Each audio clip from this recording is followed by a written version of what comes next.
record so we can use this. So yeah, okay, sounds good. Yeah. So hi, Ginny. I'm Kath. Thank you for thank you for entering into the Zoom tonight, and we're going to have a little discussion about structured literacy. So have you used any of the structured literacy books at all?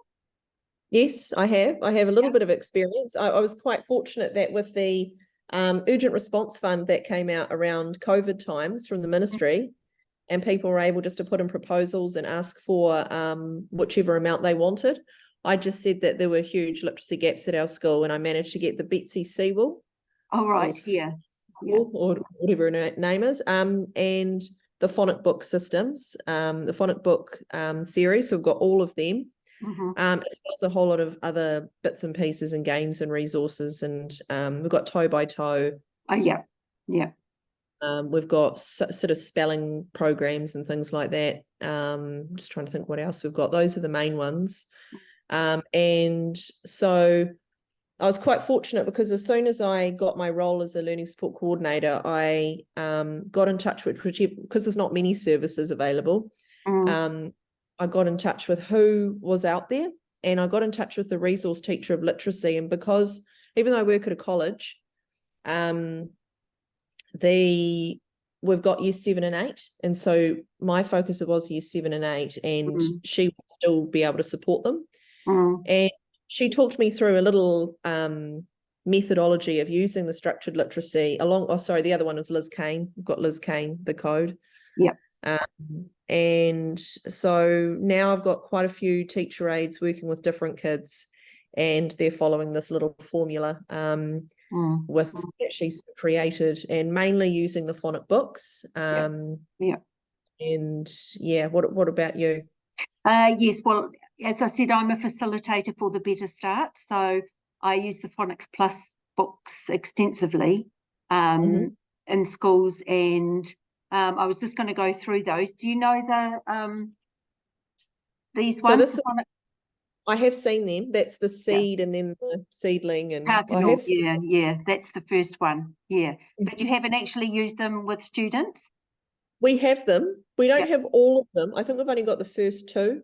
Are you in an intermediate, are you? College, but it's college, right. Okay, so you can get free copies from down the back of the chair if you want them. Okay. But so are you aware of the what a scope and sequence is? Do you know about the scope and sequence? Yeah, not specifically for that series, but for our series that we have. You've got a scope and sequence? Yeah, well, that's good.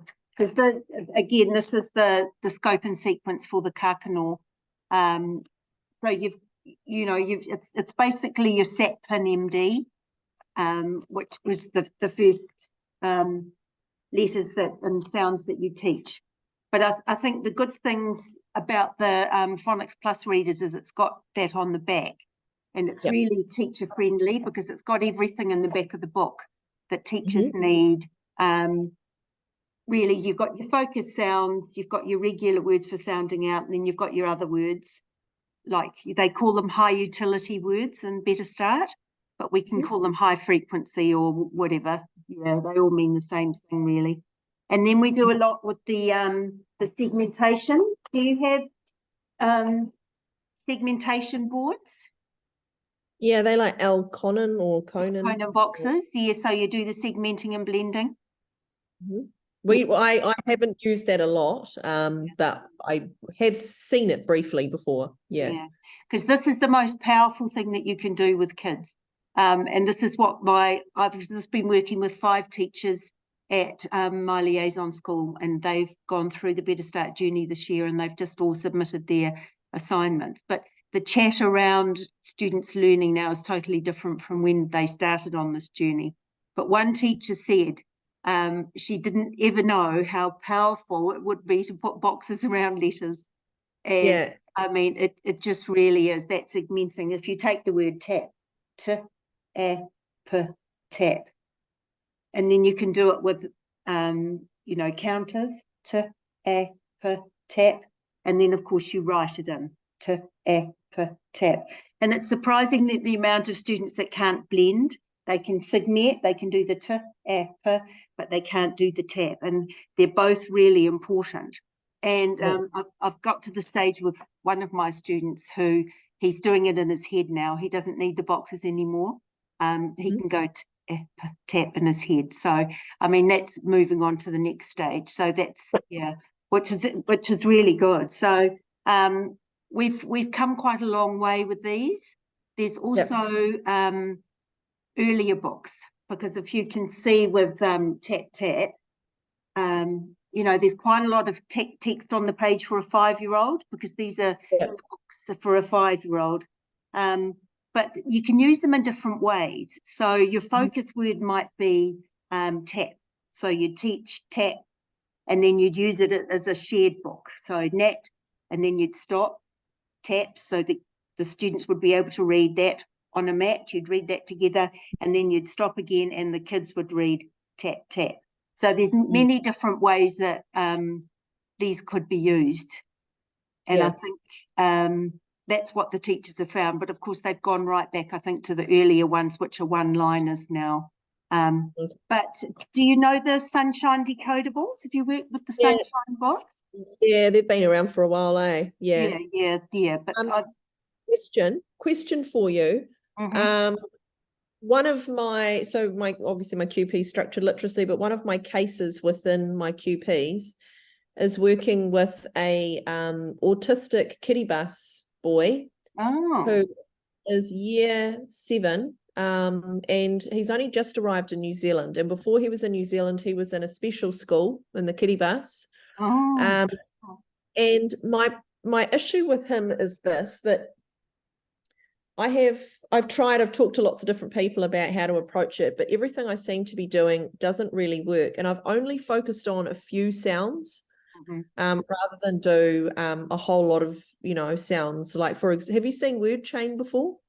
Well, I think it's similar to the word chains that we do. It's like this word says tap, make it say tan. Is that like a word? Yeah. But they actually introduce quite a lot of sounds, even at the most basic level.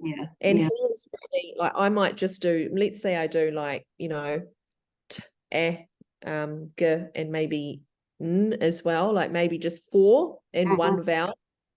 Every day it's like starting again, and he doesn't have anything to relate the sounds to. So every day, like, he looks at the T, the letter T, and he's like, d, you know, it's really hard. So I've been doing I Spy games with him. Focus on spoken vocabulary. But where phonemes fit in with ESOL, and I mean like right back at the beginning. I don't know. And whether he's made it either at a conversational vocabulary point, oral memory. Do you know what I mean? Yeah, well, you see, the thing is, I'm also a bilingual assessor. So I've just done 2 bilingual assessments on Spanish-speaking students from Colombia. So I'll be starting them on this, because they've been in New Zealand for 5 years, but they're illiterate in both languages. They speak fluent Spanish.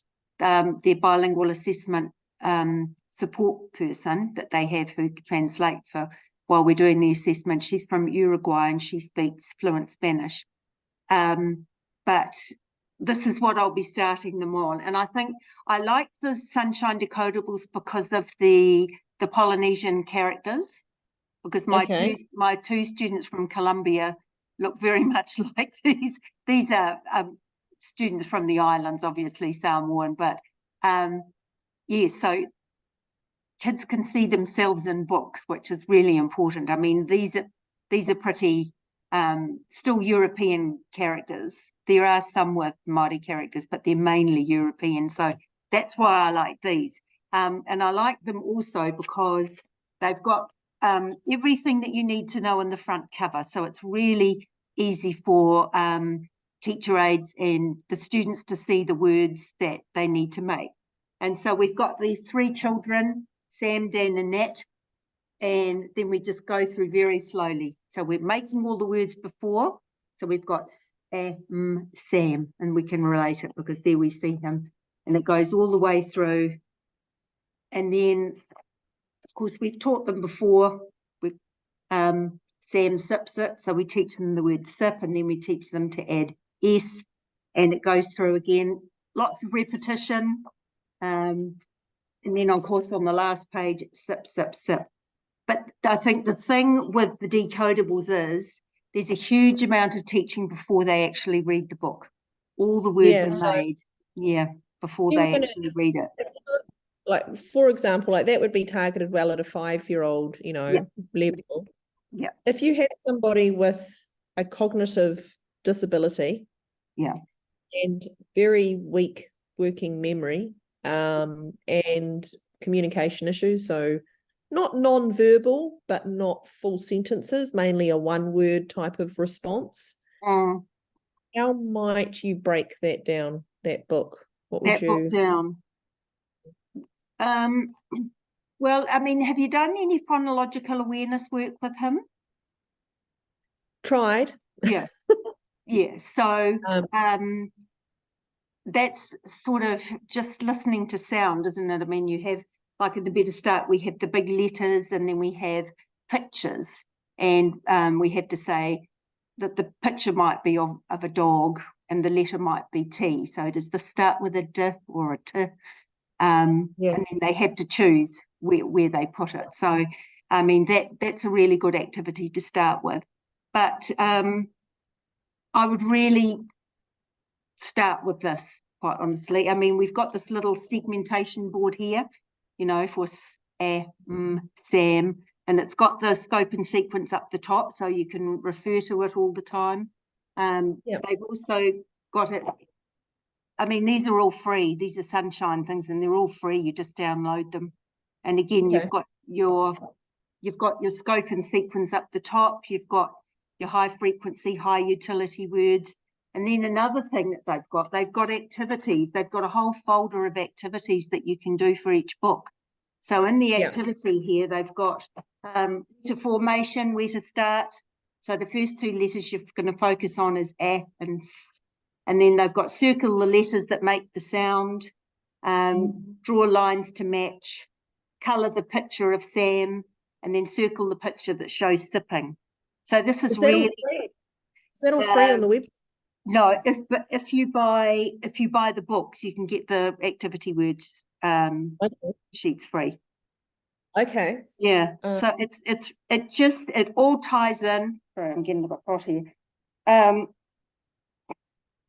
And I found it really good for those emergent kids. All those struggling kids, all those ESOL kids. But I think when somebody's got, a diagnosis of cognitive delay or something, you just have to expect that it's going to take a lot longer. And I do a lot of work with counters and a lot of the segmentation work and go through the sounds. Emma Nana's website where she goes through all the sounds with you. Have you seen that one? Maybe. What's it called again? It's her name's Emma Nana, Nahna. Yeah, Emma Nana, and her website is called Sound Foundations. Okay. And that takes you through how to say all the letters, because we're getting away from that where we added on that schwa at the end, that vowel sound. So when kids came to write they would write two letters when it's only one. So it's now. So we're just really getting rid of that extra sound on the end. But doing a lot of sound work and manipulating of sounds and what words start the same and that sort of thing, I think would be really a really good start. And then, I mean, you can just slowly introduce the books. You introduce the books the same way as you always introduced a book. You look at the characters and you sort of walk them through it, and here's Sam and Dan and Nat, and they're brothers and sisters, and they're sipping their drink, and what flavour is their drink. So you really get their interest bit of oral language as well, along with Right, the. oral language. That's exactly right. Oh, you can see her. She's got a straw, so bringing all these words. That's Nat, and of course this family carries on right through the series. Yeah. So how many days or lessons would you focus on a book like that for with your average student, let's say? Well, initially you might do 2 a week, maybe 1 a Cool. week, but as they pick up speed and they learn how to segment and blend, they get quicker and quicker, as I say. Yeah, I've got the whole series here. So the second one, we've got about Pam, who's their dog, and yes, so you can see they're introducing a whole lot more words for you to teach. These words that Yeah. they've had before, and then there's new words.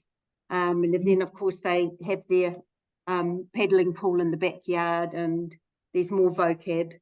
Have you ever, like, you know, was there a place at all for creating resources with letters or sounds or anything from other languages? Like, I'm just thinking, like, perhaps with those Spanish, Colombian students, like, you know, Yeah.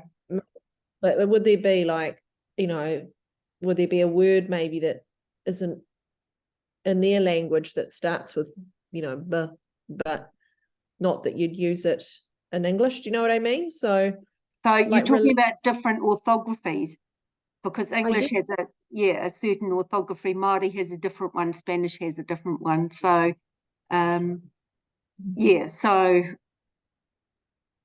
just vocab words mainly, like vocab words. Like, can you think of a word in your language that starts with that sound, you know? And yeah.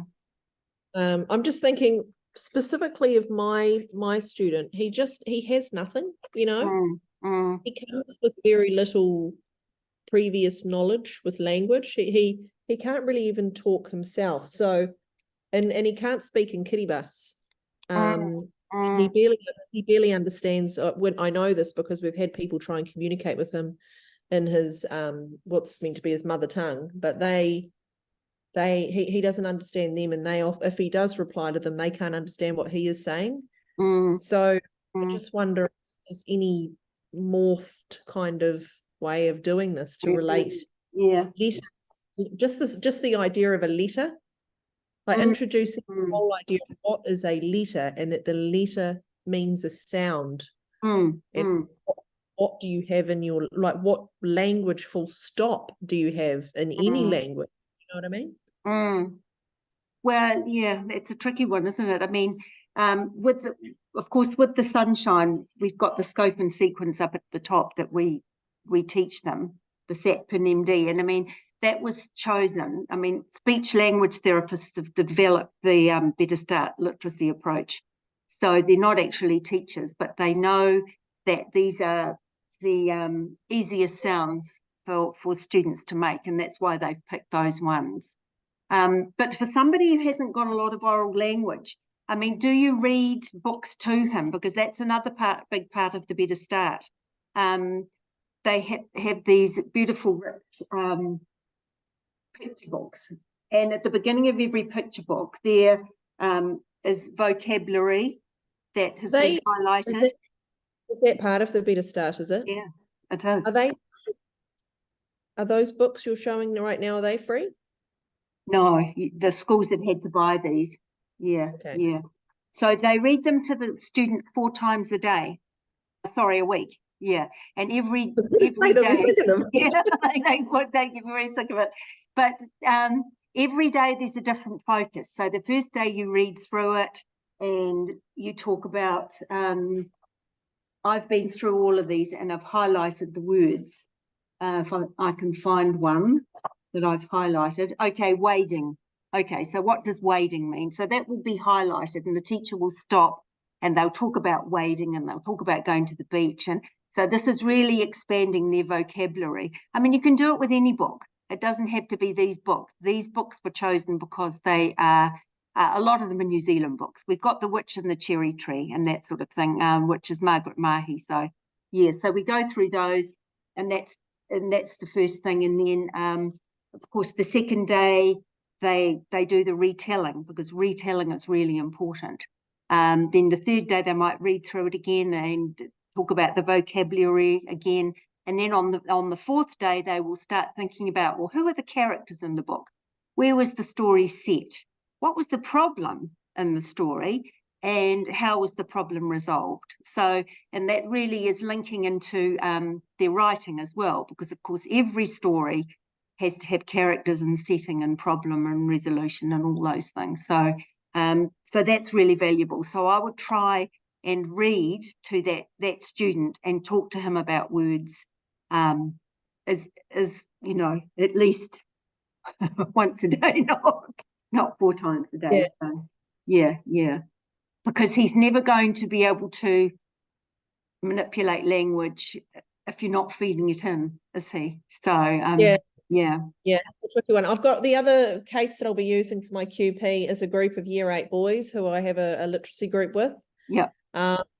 One of them has ADHD and dyslexia. The rest, there's actually no diagnosis for why they've sort of got a reading age of 7 to 8. Yeah. Other than disengagement, motivation, learning gaps, family circumstances. Yeah. I've been pushing them quite hard with quite high text. So we've been using the last decodable series within the phonic books called Amber Guardians. Okay. I don't know. Heard of it? Yeah. It's the boys love it because it's all based around kind of mythology. The guardians are people that are released from these jewels, so it's sort of a bit of a fantasy type of genre as well, and they quite like them. But the main focus is on decoding, obviously, but on a little bit of morphology as well. Yeah, absolutely. So, it's great. Yeah. Them, aware of the prefixes and suffixes, base words, and been doing quite a bit with that. And somebody said to me, oh, you'll never get those boys. That's way too hard for them. But actually pushing them a little bit harder. Some of them struggle with some of the words, but the books are quite cleverly done because they reuse a lot of the words. So there's lots of opportunities for them to be able to get them right. Repetition is so important. Yeah, and yeah, so they do really like it, and it comes with a manual as well with morphology work, and like even today I had them today, and we were doing the word immobile. And which is quite a hard word when you're reading age. Even their oral literacy is not great. And I said, so what does mobile mean? And they were talking, I think it means like moving. So mobile phone. Exactly. And then we looked at before, and they'd said, it means like not, like, so not moving then. And same with I think it was we did in, and lots of different things like that. And they're making more links to what the words mean. Which is great. Yeah. See, what you could do there, and what a lot of the teachers have done with these words in here, they've written them on different coloured paper and made a cloud out of them and stuck them on the wall, so the kids can see they've got these huge word walls, and the kids are using them in their writing and in their speaking and everything, and it's really good. But I mean, if you put the book away, all that beautiful learning's gone. So a really good way, you put your immobile, maybe with a picture of a mobile phone. I don't know how you want to do it, but write it on a cloud shape and just have it. And, they can refer to it, or you can refer to it. I remember what we did yesterday. Remember our affixes, our prefixes and our suffixes, and, going over things is really good. There's 2 other series that we use. One's called Moondog. Now, Moondog, have you seen the Moondog ones? They're really fantastic. They're part of the phonic book series. They're right at the start. Yeah, they've got the same scope and sequence, the set pin, as the decodables. And there's another one, Magic Belt, which is really mythical, wizards and all that sort of thing. So those are another 2. But there's lots more coming out now, and simple readers. See, the Moondog have got activities to go with them as well, which are really good. And again, it's all about sort of teenagers who form a band, and you know, it's Yeah. really, I've had really great success with the older kids who just say this is too babyish. But those ones, of course, with the older characters, and a lot of the characters have got darker skin again, which I think is really important. So I those agree. are yeah. Well, we have the whole phonic book series. So we've got Moondogs 1 and 2, and then there's spelling series. We've got Magic Belt, we've got That Dog, we've got Island Rescue or Island Adventure, I think it's called, Rescue, Totem, Talisman. Oh, yeah. Gosh, you're well set up then. Yeah, and the last one to a lot of is schools. So I've literally pushed these boys, even though they've got I could probably muck around a lot on sounds and things like that, but they're going into year 9 next year, and I've decided to just give it a go and break it down a lot, but just give them some quite high-level words. And they stumble over the words, but they know a lot of words as well from memory. I think they quite like the fact that it's chapters, it's longer texts,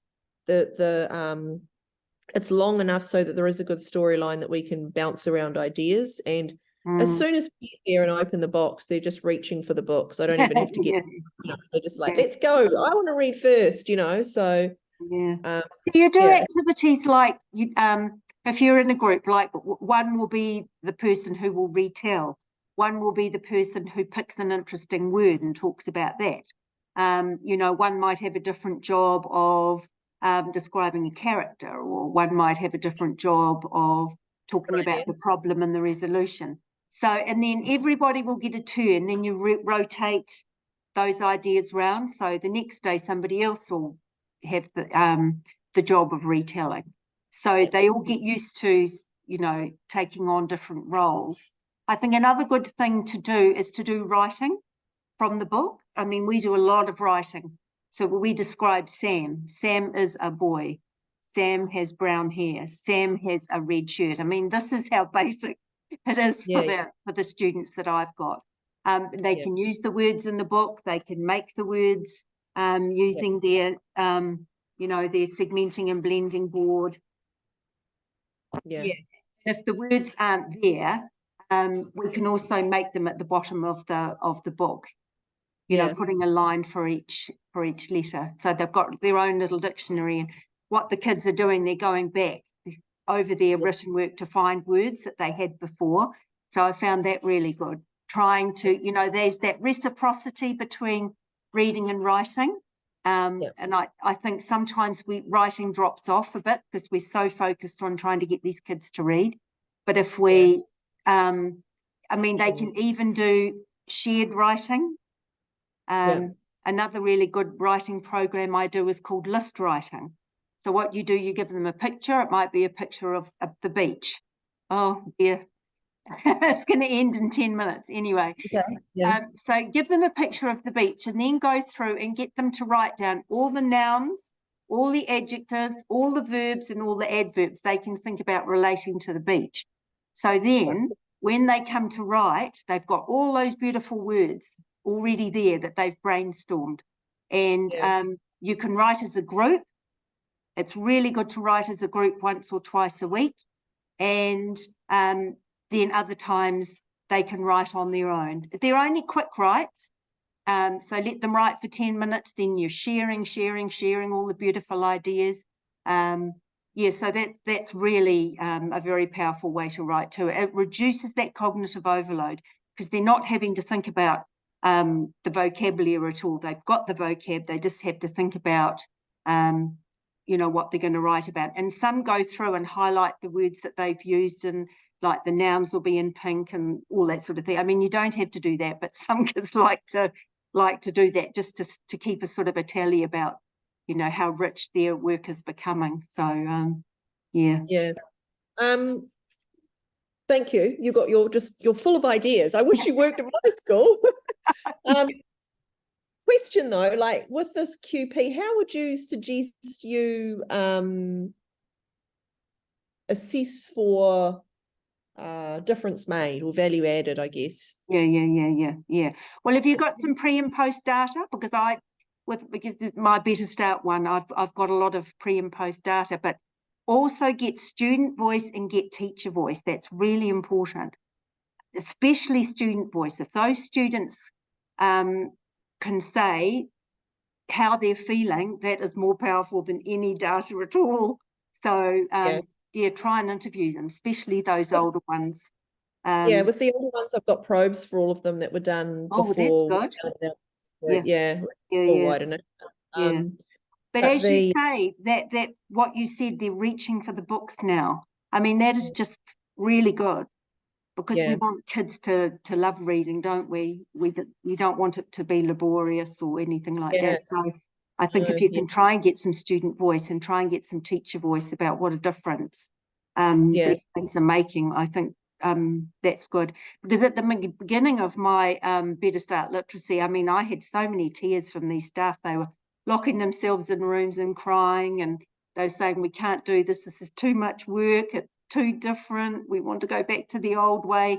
And of course now they will never look back, they will never go back to what they were doing before. There was one teacher talking about phonemes to some other random person that had come into the school. They're just so excited about what they've learned and what they've achieved. And out of all the students they've had on the BSLA, there's only 3 that are needing to go for extra support, which we call tier 2. All the others have just taken off. So it's really exciting. Yeah. Any tips on how schools can get funding for something like that, Sunshine Decodables? You know, how just school budgets, really? I mean, is there anything else? Yeah. I trial them with your local RTLB. Would they have them? Because you see, we've got 3 or 4 sets of these and we just lend them out. And if schools see that they are making a difference, then they're more inclined to go and purchase them. But no, I can't think of any other sort of funding stream apart from selling sausages. Not appealing at the moment with the weather and everything. No, absolutely not. What part of New Zealand are you in? I'm in Wellington. Yeah. Ranginuiatara, and you're in Tamaki Makaurau. Yeah, I'm north as well, north of Tamaki Makaurau. Oh, are you? Yeah. Just slightly, I need like about an hour. With the Sunshine Decodables, what age or what level of do they go up to? Well, I think there's about 8 levels of them, I think. So they go up to about year 3. Year 3, okay. Yeah. And the same with the scope and sequence. I think when you get up to Rako, that's about year 3, and they've got a huge knowledge of the English language by the time they get up to there, because Rako, they're starting to use apostrophes, different syllabic words, prefixes, suffixes, and that sort of thing. So it might be an idea for you to have a look at the Phonics Plus and just see if there are any that might fit in. They are a bit more babyish, but some of them aren't too bad. We've got the seed and the seedling, because I think they were introduced first. The Kākano ones you've got, Yeah, but I need to maybe go back and try and order the other ones as well. What are they? Well, you've got the Tupu, then the Mahudi, and then the Rako's the last one. Okay. Yeah. So there's 5. Is there 5 levels or 4? 4 levels. Yeah, in that one. Yeah. All right. That's good. You've been a fountain of knowledge. Are you? But I think also with those older kids, don't be afraid to read to them either. Because I was in a classroom, they were reading that book Wonder about that little boy who's very disfigured, and it was so good, on so many different levels, just to understand what life for somebody who looks like that is like. But you can also stop when you come to a word that they might not know, and who knows what that might mean. So extending, feeding in the language, extending the language all the time, which is so important, because if we can't say a word, we've got no chance of being able to read it. Yeah. All righty. Well, thank you so much. It's a pleasure. It's lovely to talk to you. Yeah, I can definitely use this portfolio. Yeah. Feel free to get in touch if you need to. Yeah, will do. Yeah, so what I'll do, yeah. I'll make it into a YouTube and then I'll share it with you. So you can put Oh, it in your portfolio, which that's great. would be good. Thank you. Yeah, pleasure. Thank you for your help. Nice to meet you. Yeah, nice to meet you too.